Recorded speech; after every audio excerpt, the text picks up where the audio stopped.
Om Shanti. Good morning. सब आत्मा भाइयों को आज के दिन की बहुत बहुत बधाइयाँ हों। जन्माष्टमी की सबको बधाइयाँ हों।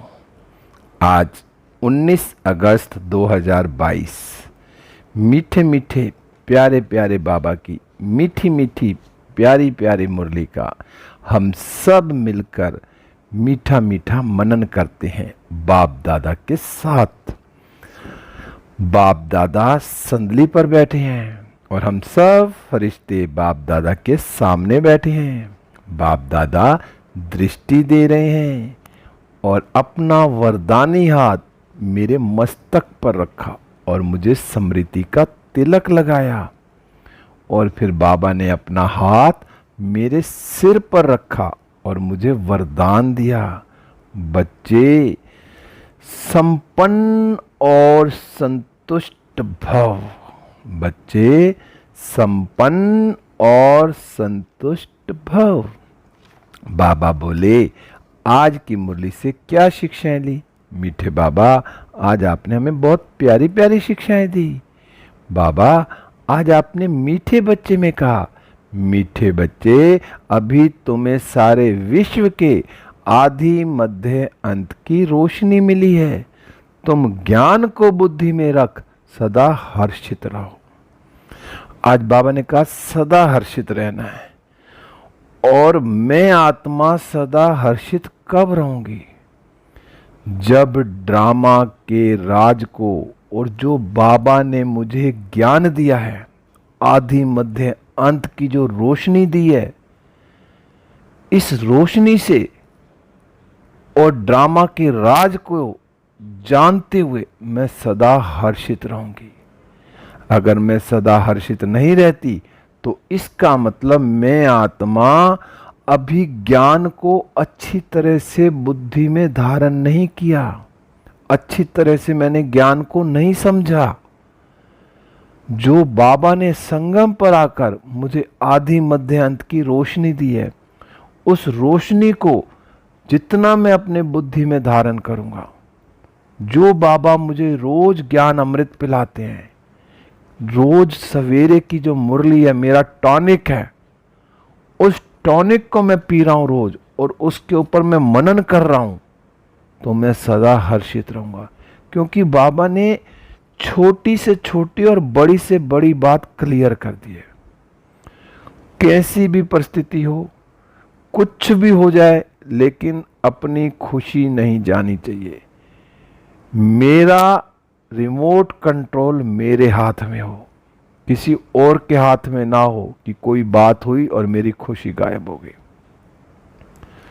तो क्योंकि मैं सदा बाबा के ज्ञान को बुद्धि में रखकर सदा हर्षित रहता हूं। जब भी कोई बात होती है तो पहले ज्ञान बुद्धि में आए, उसका पॉइंट ज्ञान का बुद्धि में आए तो फौरन हर्षित रहेंगे। जब हम बुद्धि से ज्ञान को, ड्रामा को भूल जाते हैं तो हमारा जो हर्षित चेहरा है ना, फिर परिस्थिति के अनुसार हो जाता है। लेकिन बाबा ने कहा परिस्थितियां तो आनी है, समय ही ऐसा है, अप डाउन तो चलेगा चलेगा, दुख सुख तो चलेंगे चलेंगे, लेकिन आपने सदा हर्षित रहना है। तो मैं आत्मा अपने आप को चेक करूं, मैं हर हाल में सदा हर्षित रहती हूं। फिर बाबा, आज आपने प्रश्न में पूछा कि अभी तुम बच्चों की बहुत जबरदस्त तकदीर बन रही है, कौन सी और कैसे? बाबा, ये तो आपने कहा, ये तो आपने क्लियर कर दिया कि हम बच्चों की, मुझ आत्मा की बहुत जबरदस्त तकदीर बन रही है। अब तकदीर बनेगी कैसे? जब मैं बाबा की पूरी पूरी श्रीमत पर चलूंगा। अगर मैं बाबा की श्रीमत पर चल रहा हूं तो मेरी 21 जन्मों के लिए तकदीर बन रही है। क्योंकि बाबा आया हुआ है हमें बेहद का वर्षा देने। जो 21 जन्मों की तकदीर बनाने के लिए स्वयं भगवान शिव बाबा ब्रह्मा तन में आकर हम बच्चों को इस समय पढ़ा रहे हैं। और उस पढ़ाई को मैं धारण कर कर और जो बाबा हमें श्रीमत देते हैं सवेरे अमृत वेले से रात तक, उस सारी श्रीमत पर मैं चल रही हूं, तो मैं 21 जन्मों के लिए बेहद का वर्षा ले रही हूं। क्योंकि श्रीमत पर चलने से ना संगम युग जो ये ब्राह्मण जन्म है, इसमें भी हमारी सारी मनोकामनाएं पूर्ण होती हैं। संकल्प किया और बाबा हाजिर, वो बात पूरी होती है अगर मैं श्रीमत पर चल रही हूं। बस बाबा वर्ड बोलते ही बाबा का और बाबा हाजिर, और कोई भी कैसा भी काम हो फौरन हो जाता है। बस शर्त यह है कि मैं बाबा की श्रीमत पर चलती रहूं। अगर मैं श्रीमत पर पूरा पूरा चल रही हूं आत्मा, तो मेरा हर मनोकामना, हर कार्य संपूर्ण सफल हो गई हो। जबरदस्त तकदीर है मेरी। क्योंकि बाबा ने कहा तुम जो है ना 84 जन्म लेने वाले बच्चे ही चक्र लगाकर अभी ब्राह्मण बने हो, फिर देवता बनेंगे। अब हम ब्राह्मण बने हैं तो इसका मतलब जो पूरा चक्र लगा के आए हैं, तो उन बच्चों को बाबा ने ढूंढा, उनको ब्रह्मा मुख वंशावली बनाया, अडॉप्ट किया। अब मैं ब्राह्मण बनाऊं, अब ब्राह्मण से मुझे देवता बनना है, तो मैं श्रीमत पर चलूंगा तो फिर मैं देवता भी बन जाऊंगा। नहीं तो नहीं चलूंगा तो फिर तो मैं ब्राह्मण कहलाने के लायक भी नहीं हूं। बाबा ने कहा ऊंची तकदीर तब बनती है जब बुद्धि योग बल और ज्ञान बल से माया रावण पर जीत पाते हो।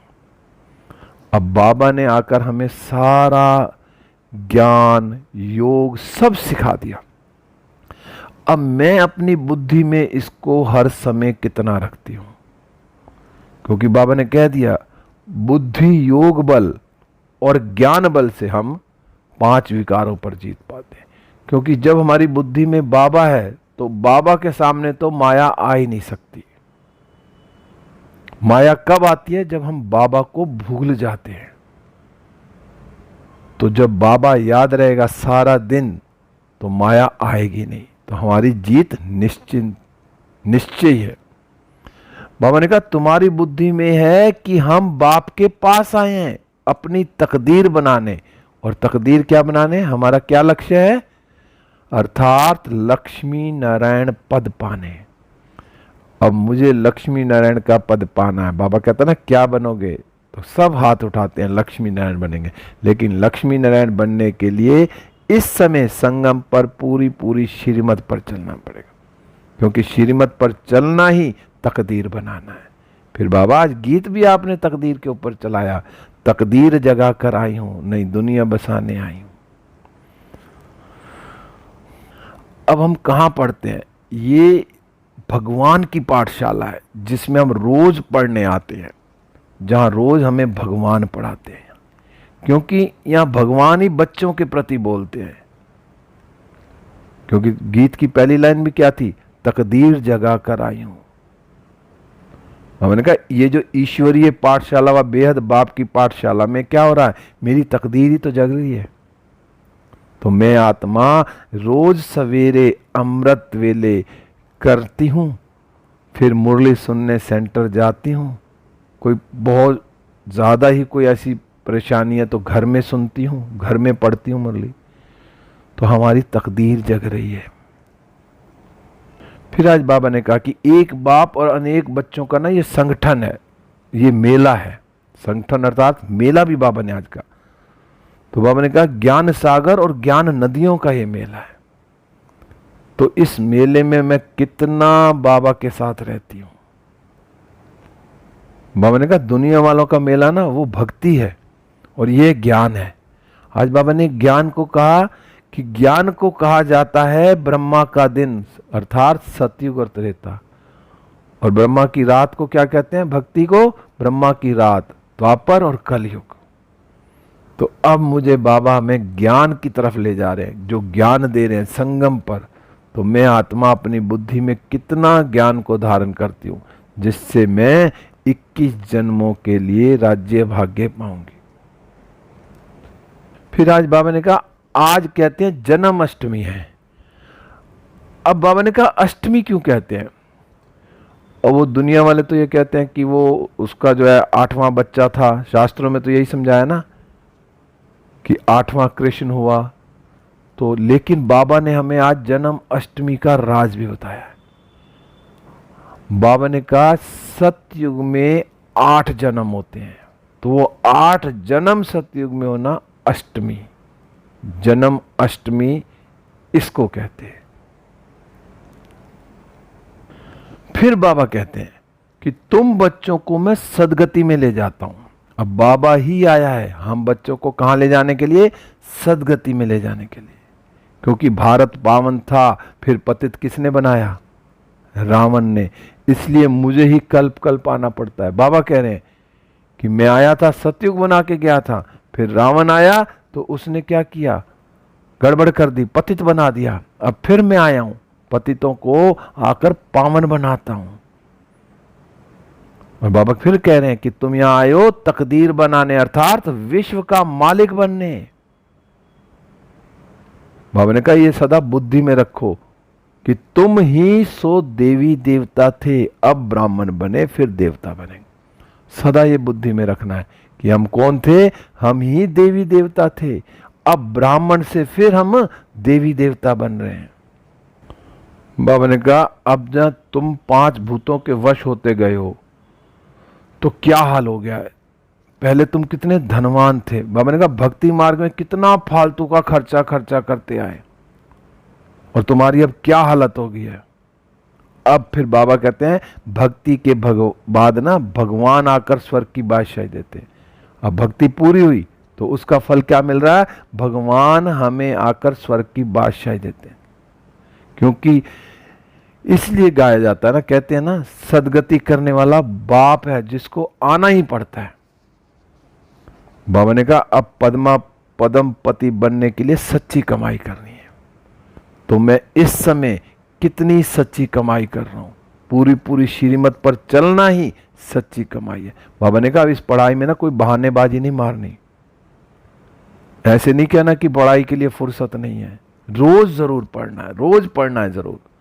तो रोज बाबा की मुरली 1 बार 2 बार 3 बार 4 बार जितनी बार हो सके पढ़ाई पढ़नी। और एक बाप की याद में याद रहना, क्योंकि बाबा ने कहा ना एक बाप की ही अव्यभिचारी याद में रहे, आत्मा को सतो प्रधान बनाना है। मेरा तो एक शिव बाबा, दूसरा ना कोई। यही पाठ पक्का करना है। और बस यही बुद्धि में एक पाठ पक्का हो कि मेरा तो एक शिव बाबा, दूसरा ना कोई। फिर बाबा आज आपने वरदान दिया। वरदान आज उन आत्माओं के लिए जो आत्माएं कहती हैं ना कि मेरा अभी पुरुषार्थ नहीं है, जो तपस्या होनी चाहिए वो नहीं है। तो बाबा ने आज कितना सिंपल तरीके से समझा दिया।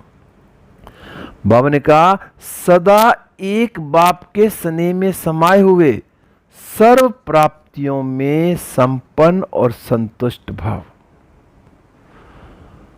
अब जो बच्चे ना एक बाप के स्नेह में समाये हुए हैं, जो भी बच्चे, जो आत्माएं एक बाबा का, मेरा तो एक शिव बाबा, दूसरा ना कोई, इसमें समाये हुए हैं ना, बाबा उनसे कभी जुदा नहीं होता और वो बाप से जुदा नहीं होते। अगर मैं बाप के साथ हूं, सारा दिन बुद्धि में बाबा है, तो बाबा मेरे से जुदा हो ही नहीं सकता। बाबा ने कहा हर समय बाप के स्नेह के रिटर्न में सर्व प्राप्तियों से संपन्न और संतुष्ट रहते हैं। वो जो क्या कहते हैं, मेरा तो एक शिव बाबा, दूसरा ना कोई, एक बाप की याद में रहते हैं ना, तो वो क्या करते हैं, उनको बाप के स्नेह का रिटर्न मिलता रहता है, प्राप्तियों से भी संपन्न रहते हैं और संतुष्ट भी रहते हैं। तो बाबा कहते हैं इसलिए उन्हें और किसी भी प्रकार का सहारा आकर्षित नहीं कर सकता और उन्हें किसी और सहारे की जरूरत ही नहीं है, ना कोई आकर्षित करेगा। बाबा ने कहा जो स्नेह में समाई हुई आत्मा है ना, सदा सर्व प्राप्ति संपन्न होने के कारण सहज ही एक बाप, दूसरा ना कोई, जो सदा बाप के स्नेह में समाई हुई है, उनके लिए तो एक ही बात है, मेरा तो एक शिव बाबा, दूसरा ना कोई। बाबा ने कहा इस अनुभूति में रहती हैं वो आत्माएं। बाबा ने कहा समाई हुई आत्माओं के लिए एक बाप ही संसार है। जो बाबा के प्यार में समाई हुई है, स्नेह में समाई हुई है, उनके लिए संसार भी क्या है, एक शिव बाबा ही संसार है उनका। फिर बाबा आज आपने स्लोगन में कहा हद के मान शान के पीछे दौड़ लगाने के बजाय स्वमान में रहना ही श्रेष्ठ शान है। बाबा ने हमें कितने स्वमान दिए हैं, किसी भी एक स्वमान में टिक जाओ। और जब हम स्वमान में टिकते हैं ना, तो हमारी जो शान है बढ़ती है। कौन सी? अभिमान वाली नहीं, आत्मिक शान बढ़ती है। तो फिर ये जो हद की मान शान है ना, इनकी कोई परवाह ही नहीं होती, वो ऑटोमेटिक अपने आप मिलती है। जैसे कहते हैं ना, परछाई के पीछे भागोगे तो परछाई हाथ में नहीं आए, उल्टे हो जाओ तो परछाई पीछे पीछे चलेगी। जब मैं स्वमान में रहूंगा ना, बाकी चीजें तो सब ऑटोमेटिक होती जाएंगी। तो मैं सदा स्वमान में रहूं कि मैं कौन? मैं मास्टर सर्वशक्तिमान हूं। तो मैं सदा स्वमान में रहूं। ओम शांति। अब हम सब फरिश्ते उड़ चले विश्व ग्लोब पर। बाप दादा की किरणें मुझ पर आ रही हैं और मुझसे सारे विश्व में जा रही हैं। सारा विश्व सतो प्रधान होता जा रहा है और मैं फरिश्ता बाबा के साथ सूक्ष्म वतन में बाबा से दृष्टि लेते हुए वरदानों से भरपूर होकर वापस इस देह रूपी मंदिर में हूँ। बाबा की छत्र छाया के नीचे हूँ।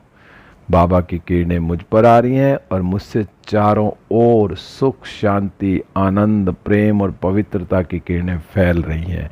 ओम शांति। शुक्रिया बाबा, शुक्रिया सभी आत्माओं का।